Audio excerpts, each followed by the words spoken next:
গল্পস্বল্পে আজ আপনাদের জন্য রয়েছে শীর্ষেন্দু মুখোপাধ্যায়ের লেখা ছোট গল্প ভগবানের আবির্ভাব।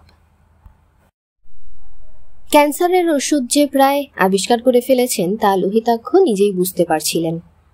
উত্তেজনায় তার বুক কাঁপছিল, তেষ্টা পাচ্ছিল, হাত পা ঠান্ডা আর মাথা গরম হয়ে উঠেছিল। লোহিতাক্ষর সামনে একটা কাচের পাত্র বুনসেন বার্নারের ওপর বসানো, ভিতরে একটা সবুজ তরল টকবক করে ফুটছে। সবুজ রংটা আরো গাঢ় হয়ে কালচে মেরে এলে তিনি সেটা একটা পিউরিফায়ারের মধ্যে রাখবেন। একটা ফানেলের ভিতর দিয়ে পরিশুদ্ধ তরলটি একটি টেস্ট টিউবে এসে জমবে। তারপর আর মাত্র 2টো পর্যায় থাকবে। ক্যান্সারগ্রস্ত একটা ইঁদুর খাঁচায় ঢুকছে, তার উপর প্রয়োগ করবেন, কিন্তু ফলাফল কি হবে তা লোহিতাক্ষ জেনে গেছেন। তার একটা ষষ্ঠ ইন্দ্রিয় আছে, সেটা হলো কপালের বাঁ দিকে একটা আব। যখনই তিনি কোনো সাফল্যের কাছাকাছি আসেন তখনই ওই আবটার মধ্যে একটা কুরকুর শব্দ হয়, ঠিক যেন একটা পোকা আবের মধ্যে ঘুরে ঘুরে কুরকুর কুরকুর করে আনন্দে গান গায়। লোহিতাক্ষর আবের মধ্যে পোকাটা এখন কুরকুর কুরকুর শব্দ করছে। লোহিতাক্ষ যখন সর্দি কাশির ওষুধ আবিষ্কার করেছিলেন তখনও আবের মধ্যে একই রকম শব্দ হয়েছিল। আর সে কি ওষুধ! 4 বার নাক ঝাড়লেই সর্দি সাফ। সেবার সর্দির ওষুধ আবিষ্কারের জন্য তাকে নোবেল প্রাইজ দেওয়া হয়, ক্যান্সারের ওষুধ আবিষ্কারের জন্য অতএব দ্বিতীয়বার নোবেল প্রাইজও তার বাধা। আবের ওপর আদর করে একটু হাত বুলিয়ে নিলেন লোহিতাক্ষ। এমন সময় ল্যাবরেটরির দরজা খুলে বনমালী ঢুকল। বনমালী লোহিতাক্ষের কাজের লোক। বাইরে 2জন লোক এসেছেন। এ সকালে আবার কে এলো তা কি জানি, একজন বেটে, অন্যজন লম্বা। ভালো লোক বলে মনে হচ্ছে না, যান গিয়ে দেখুন। ভালো লোক নয় কি করে বুঝলি? আপনিও বুঝবেন, আমি শুধু কয়েছিলাম যে বাবু এখন কাজে ব্যস্ত, দেখা হবে না, তাইতে প্রায় মারতে এলো। ও তাই বুঝি খারাপ লোক? তা কি চায় তারা? তার জিজ্ঞেস করার সাহস হয়নি। আপনার ভিজিটার, আপনি গিয়ে সামাল দিন।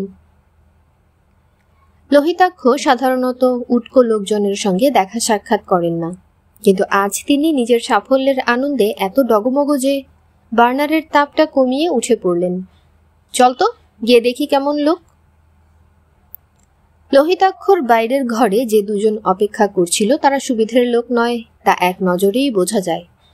বেটে লোকটা ভীষণ বেটে, 5 ফুটের নিচেই হবে, আর তার চেহারা অনেকটা ফুটবলের মতো গোলাকার। লম্বা লোকটা আবার বিসদৃশ রকমের লম্বা এবং দৈত্যের মতোই তার স্বাস্থ্য।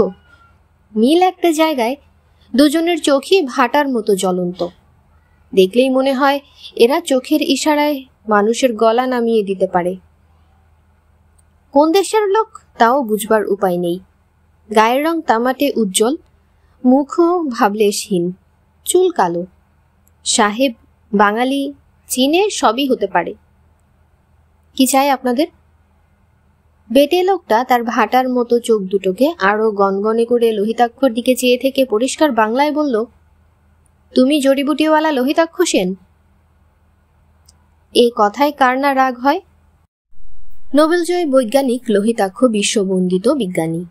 তাকে প্রথম পরিচয়ে তুমি করে সম্বোধন, আর জড়িবুটিওয়ালা বললে তো তার ক্ষেপে যাওয়ারই কথা। লোহিতাক্ষ খেপলেন এবং দাঁত কড়মড় করে বললেন, তার মানে এটা কি ইয়ার্কির জায়গা? বেটে লোকটা একটা মস্ত চুরুট ধরিয়ে এক গাল কটু গন্ধের ধোঁয়া ছেড়ে বলল, শান্ত হও, তুমি যে একটা মেডেল পেয়েছো তা আমরা জানি। লোহিতাক্ষ অবাক হয়ে বললেন, মেডেল? কিসের মেডেল? ওই যে নোবেল প্রাইজ না কি জানো, তা সে যাগে, তুমি যে ভালো ছেলে তা আমরা জানি।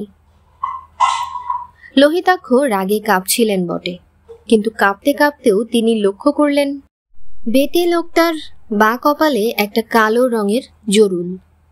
লোকটা মাঝে মাঝে জরুলটায় হাত দিচ্ছে। লোহিতাক্ষ বললেন, আপনারা বেরিয়ে যান, আমার বাজে কথায় নষ্ট করার মতো সময় নেই।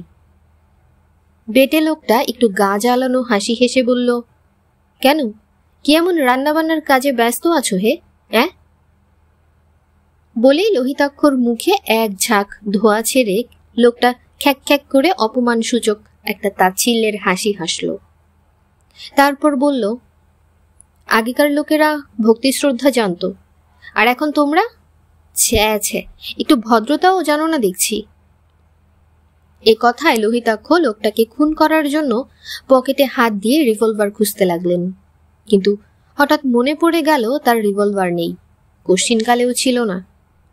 বেটে লোকটা কিন্তু লোহিতাক্ষের মনের কথা টের পেল এবং সঙ্গীর দিকে হাত বাড়িয়ে বলল, খেলনাটা দাও তো। দৈত্যটা একটা রিভলভার বের করে বেটের হাতে দিল, আর বেটেটা রিভলভারটা নিজের বুকের দিকে তাক করে ট্রিগার টিপে দিল। ভীষণ একটা শব্দ ও ধোয়ার ভিতরে বুলেটটা লোকটার বুকে লেগে ঠং করে মেঝেয় গড়িয়ে পড়ল। বেটে লোকটা খ্যাক খ্যাক করে হেসে বলল, দেখলে তো, বিশ্বাস না হয় নিজেই চেষ্টা করে দেখো। এই নাও রিভলভার, জেনুইন জিনিস, সত্যিকারের গুলি ভরা আছে। বলতে বলতে রিভলভারটা এগিয়ে দিল লোকটা। লোকটা সোফায় গা এলিয়ে বসে আর এক কুণ্ডলি ধোয়া ছেড়ে বলল, আরে লজ্জা কি, চালাও না। আচ্ছা না রে বাবা। লোহিতাক্ষ রিভলভারটা তুলে দুম করে গুলি করলেন। গুলিটা আগের বারের মতোই লোকটার বুকে লেগে ছিটকে পড়ল। লোকটা খ্যাক খ্যাক করে হাসতে হাসতে বলল, কি বলো হে মেডেল পাওয়া কম্পাউন্ডার, সুবিধা করতে পারলে? দাও, খেলনাটা আমার হাতে দাও। আর শোনো, আমি হচ্ছি ভগবান, আমার সঙ্গে ইয়ার্কি করতে নেই। লোহিতাক্ষ রাগে গড়গড় করে বললেন, ভগবানই হন আর যাই হন, আপনি অত্যন্ত অভদ্র। বেটে লোকটা আবার হাসতে লাগলো, গা দুলিয়ে ভুঁড়ি নাচিয়ে। তারপর বলল, ওরে বাবু, আমার নাম ভগবান নয়, আমি স্বয়ং ভগবান। যাদের মূর্তি টুর্তি তোমরা পুজো করো তাদেরই একজন। লোহিতাক্ষ নাস্তিক লোক, আর নাস্তিক বলেই তার ভগবত ভক্ত স্ত্রীর সঙ্গে প্রায়ই খুব ঝগড়া হয়। তার স্ত্রী মোটেই তার নাস্তিকতাকে ভালো চোখে দেখেন না।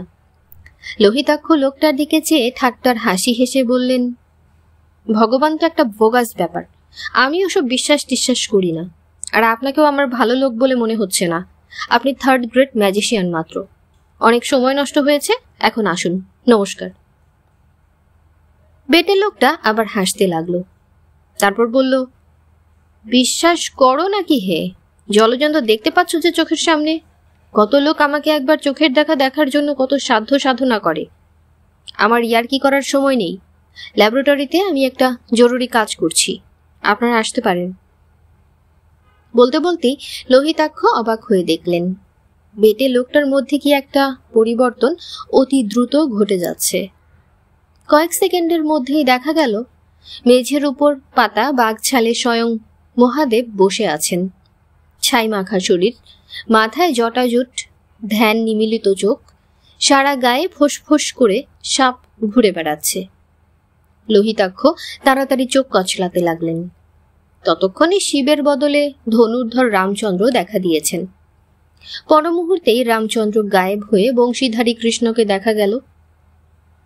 বেটে লোকটা তেমনি গা জ্বালানো হাসি হেসে বলল, দেখলে তো, এবার প্রত্যয় হলো। লোহিতাক্ষ একটু কেমন যেন হয়ে গেলেন। ম্যাজিশিয়ানরা অনেক কৌশল জানে ঠিকই, কিন্তু এটা ম্যাজিক বলে তার মনে হচ্ছিল না। একটু ধন্দে পড়ে কিন্তু কিন্তু করতে লাগলেন। এমন সময় অন্দরমহল থেকে তার স্ত্রী একটা শাঁখ হাতে নিয়ে আলুথালু হয়ে ছুটে এলেন। তোমার যে মহা পাপ হচ্ছে, স্বয়ং ভগবান এসেছেন আর তুমি তাকে গালমন্দ করছো। ওরে বনমালী, শিগগির জল বাতাসা আর ফুল নিয়ে আয়, ধূপ দীপ জ্বালা। পেটে লোকটা খুব ভুঁড়ি দুলিয়ে হাসতে লাগলো। লোহিতাক্ষর স্ত্রী ধূপ দ্বীপ জেলে জল বাতাসা আর ফুল দিয়ে ঘণ্টা নেড়ে যাবতীয় স্তবস্তুতি আউড়ে যেতে লাগলেন। লোহিতাক্ষ বেকুবের মতো চেয়ে দেখতে লাগলেন। পুজো হয়ে গেলে লোহিতাক্ষকে একটা কনুয়ের ঠেলা দিয়ে গিন্নি বললেন, হলোটা কি তোমার, প্রণাম করো। লোহিতাক্ষ অগত্যা অনভ্যস্ত ভঙ্গিতে একটা প্রণামও করে ফেললেন। বেটে লোকটা খুব খুশি হয়ে বলল, লোহিতাক্ষ গারল হলেও বৌমাটি ভারী লক্ষ্মীমন্ত, তা তোমরা বরটর চাইবে না?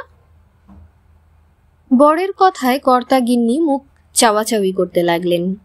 লোকটা একটু হেসে বললেন, আরে লজ্জা কিসের, চেয়ে ফেলো চেয়ে ফেলো, আমার আর বিশেষ সময় নেই। গিন্নি ধরা গলায় বললেন, আমি আর কি চাইবো বাবা, স্বামী পুত্র নিয়ে যেন সুখে থাকতে পারি। তথাস্তু। লোহিতাক্ষ করুণ গলায় বললেন, দ্বিতীয়বার নোবেল প্রাইজটি। তথাস্তু। এই বলে ভগবান উঠে দাঁড়ালেন। তারপর লোহিতাক্ষর দিকে চেয়ে বললেন, তবে বাপু, আমারও কিছু চাওয়ার আছে। ওই যে কি একটা ওষুধ বানাচ্ছ, ওটা আর বানিও না।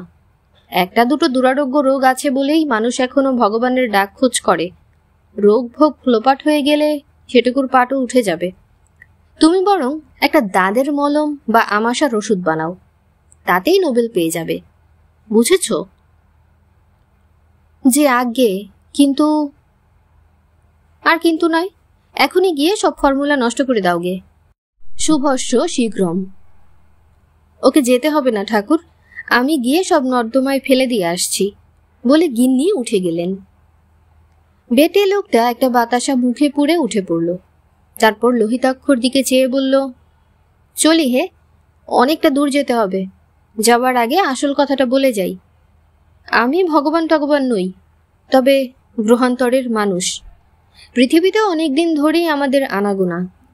বাদর থেকে তোমাদের মানুষ বানিয়েছি আমরাই। বিজ্ঞানে তালিম দিয়েছি, চাকা বানানো থেকে অ্যাটম বোমা তৈরি অবধি সব ব্যাপারেই আমাদের অদৃশ্য হাত ছিল। আর এসব যা দেখালুম তোমায় সবই বুঝরু কি বটে, তবে আসল ভগবানও একজন আছেন, কিন্তু তত দূরে তোমাদের ধারণা পৌঁছয় না বলেই এই আমাদেরই তোমরা এতকাল ভগবান ভেবে পুজো আচ্চা করে এসেছ। লোহিতাক্ষ লাফিয়ে উঠে বললেন, তাহলে আমার দ্বিতীয় নোবেলের কি হবে? তার আমি কি জানি, আমার বর ফলে কিনা তা আমি জানি না। লোহিতাক্ষ রাগে কাঁপতে কাঁপতে বললেন, ইয়ার কি হচ্ছে? ঠিক আছে, ফর্মুলা আমার মুখস্থ, আমি ক্যান্সারের ওষুধ আবার বের করে ফেলব। লোকটা মাথা নাড়ল, না, বের করবে না। বের করলে কি হবে জানো? কি হবে? তুমি যে রোজ চুষি কাঠি ছাড়া ঘুমোতে পারো না, সে কথা সবাইকে জানিয়ে দেব। কথাটা ঠিক। লোহিতাক্ষ এত বড় বৈজ্ঞানিক হওয়া সত্ত্বেও বাচ্চা ছেলের মতো একটা স্বভাব আছে তার। এখনো চুষি কাঠি ছাড়া তিনি ঘুমোতে পারেন না, কিন্তু সে কথা বাড়ির লোক ছাড়া কেউ জানে না। লোহিতাক্ষ স্তিমিত হয়ে গিয়ে বললেন, যে আজ্ঞে। লোক দুটো বেরিয়ে গেল। এখানেই শেষ হলো শীর্ষেন্দু মুখোপাধ্যায়ের লেখা ছোট গল্প ভগবানের আবির্ভাব। গল্প স্বল্প ভালো লাগলে সাবস্ক্রাইব করে আমাদের সাথেই থাকুন। ধন্যবাদ। আল্লাহ হাফেজ।